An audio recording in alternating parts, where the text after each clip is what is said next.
So when things started happening this summer, when George Floyd was killed, I just started thinking about, what is it that the foundation can do to try to make a difference? As I was praying, just asking God, what is our role here? I felt like we have all these friends in Chester that we love and care about, and I have lots of friends in Westchester who've been part of the foundation and integral in our programming, and yet they don't know each other. The kids know each other, but the adults really didn't know each other, and so what could we do to bring our adult friends together for a conversation? And so I thought we would just choose 5 black men, 5 black women from Chester, 5 white men and 5 white women from Westchester, and bring them together for a conversation for a couple of hours. And so we hired Lania Terry, who is a diversity and equity inclusion expert, to kind of facilitate the conversation. And we had that one conversation. It went really, really well. I could see that people were interested in starting to connect. And as we were kind of saying goodbye and thanking everyone for participating, one of my friends from Chester just kind of unmuted himself and said, shame on us now that I know Matthew in Westchester, shame on us if we don't continue in a friendship.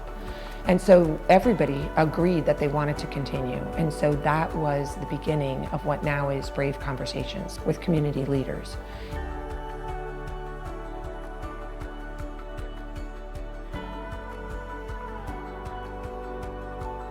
One of the emotional conversations that we had was about the flag.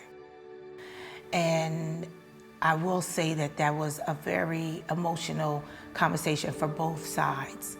Because as African Americans, when we look at the flag and when we look at the words to I pledge allegiance, and it says for justice for all, I felt as though there is not justice for all. So some of the words in that I could not respect. And for some of the white people that were on the panel, they took the flag very personal, whereas we were taking a knee to the flag. And we had to really talk that out. We didn't understand, but then as we listened to each other, we began to understand what it meant to them and then what it meant to us. We were actually able to cry together, and we were actually able to talk with one another and understand one another. We had the opportunity to talk about the George Floyd situation. And when you witness something like that in broad daylight, you realize that these things do happen. And I think sometimes we try to justify things that are wrong. Like, surely they didn't just kill him. There had to be some sort of provocation. And you feel sadness because of what has happened, and you can't explain it. There's no way that you could explain it. And the shame comes from, you realize that through that process, when we try to rationalize things and explain things, you're diminishing another perspective. You're diminishing what somebody else has experienced. And I lost sleep before some of those calls and after those calls, because you go through this realization, this really happens. When people talk about the suffering that they've gone through because of the color of their skin, it becomes very real, especially when you've developed a relationship with these people. These are now becoming your friends. It's almost like family. And you don't want your family to go through pain because of something that they have no control over. We all had the chance to recount brushes with law enforcement. Most of my African American counterparts had brushes with the law unjustifiably. And the difficulty in communicating those things was kind of rehashing the memory. My brother and I and a friend were walking through the parking lot of a bank, and police swooped in on us. And I was ahead of my brother, and I looked back, and they're on the ground with their hands behind their head with guns drawn on them. And as soon as I saw it, I think I was maybe about 11 or 12 years old. As soon as I saw it, I started to run in the opposite direction, and my brother said, "Brandon, no!" And I froze. And there was a common fit the description, type of experience. And having our Caucasian counterparts experience that, they really didn't know. So those breakout groups and having them just really experience our reality, you know, was tough, because sometimes you question and you wonder, how could you not know?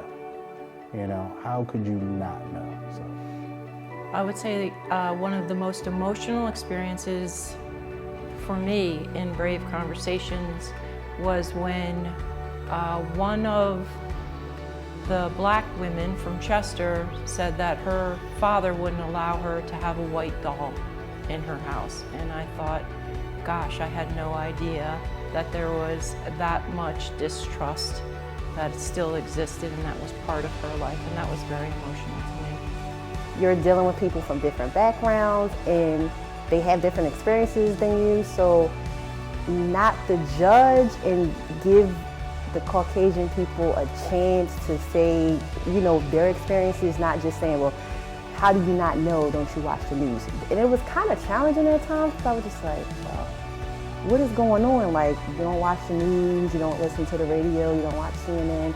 But after the experience, I felt like, okay, a better understanding, like, they're not just ignorant, like, they do want to know, you know, and it's just like, it kind of made me like say, you know what, I'm going to start giving people that don't look like me a better opportunity to get to know me. It was an experience, but it's an experience that I'm glad that I got to take. They're not you. They, you know, they don't live in the situation that you live in. They're not faced with those same challenges. But I was glad to see that there was some that show empathy to us, and you know, we were able to get through it. Because I think there's a tendency to believe, you know, we've made so much progress as a society, right? We look at certain things and go, we've improved, we're there, but there's still this underlying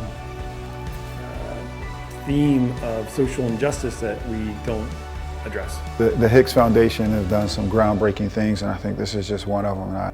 I actually hope that Brave Conversations could continue, and I hope that the people, not only do we have 2 cohorts, but we have 3 cohorts, but then I think what I learned about myself is just to be able to listen to other people, and just to be able to respect their opinion, even when it differs from yours, and not be judgmental. I left with a sense of peace, not so much in the world, but I left with some hope. I left with some hope. I felt as though there is hope if we could just have a conversation and get to know one another, that there is some hope. The foundation has never been an organization that just talks. We are very much people of action. In fact, we really try to live out a verse from the first book of John, which just basically says, let us not love one another with words or in speech, but with actions and in truth. And I feel like the Lord is just saying, continue to build critical mass, add more people, have more people participate, so that when the doors are open, when the pandemic is over and we can go out and be together, we can actually stand with one another.